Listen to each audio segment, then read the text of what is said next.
Okay, being joined here by SVSU Volleyball head coach Will Stanton here to give us a little preview heading into the fall 2016 season. And Coach, where's the mentality right now for you and maybe some of your players who have stuck around for the upcoming season here? Well, there's a lot of excitement on both sides. On my side, the coaching staff, as well as the player side, hoping to really build on what we were able to accomplish last year. We graduated 2 pretty important seniors, but have so many returners, so many contributors coming back. I think there's a lot of excitement, a lot of girls who are anxious to get rolling again, get back to doing what we do and trying to raise the bar a little bit from last year. Okay, talk to me about the makeup of the roster in 2016. Obviously, you mentioned coming off another NCAA Division II tournament appearance for your team. A little bigger roster this year than we're accustomed to, so just talk about the makeup of that a little bit for me.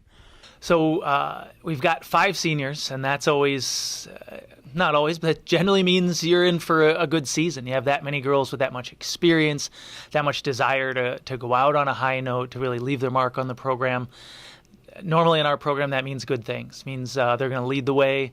You've got a lot of girls who've been there before, so we're excited for what they're going to be able to do, but that also means the following year there's going to be some shoes to fill. So we added quite a few new faces. We've got 7 incoming players, 6 freshmen and 1 transfer. We're pretty excited about what they're going to be able to do.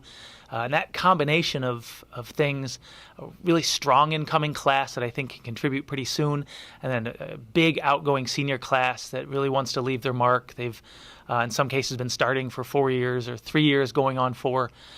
Those 2 pieces, for us in our program, the way we run things, generally very good sign for what we're going to be able to do in the upcoming season. So it's pretty exciting. And then we've also got some great girls in the middle of those 2 classes, our sophomore junior class, a couple of girls that have really come on strong. So it's an exciting time, and we like the pieces that we have, how they fit together. We got to see them having a little fun at camps, playing together, and there was some fun rallies. So we're expecting some good battles.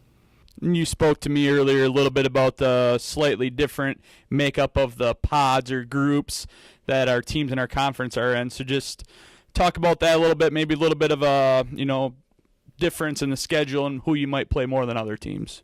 Yeah, so we've kind of come back in our cycle. We spent 2 years in a pod last year with a couple of teams and got to play them twice. So when you're in that pod, you get to play them home and away. We cycled back to being in a pod with Northern Michigan, Michigan Tech, and Lake State. A couple of very tough teams to play, teams that are very tough to play on the road, especially with those kind of trips. So it changes the look of what we have to do in our season. We start the season with those teams, and we end the season with those teams. So it's a good way to test yourself. That also means we get to play other teams only once. We left the pod that had Wayne State and Grand Valley and Ferris. And last year, that meant we played them twice. This year, we only get them once. We happened to get them at home. So because of that, that's a plus. If you're only going to play somebody once, you'd really like to play them in your own gym, and that's what we get to do this coming year. So it just gives you a little different focus. It means you don't get second chances at some teams, but also means other teams get second chances at you. So start our season on the road with Northern and Michigan Tech, and it's always a tough trip to make, coming off a couple of trips on our preseason schedule, but we've scheduled a pretty tough preseason, hoping that it gets us ready for the GLIAC conference.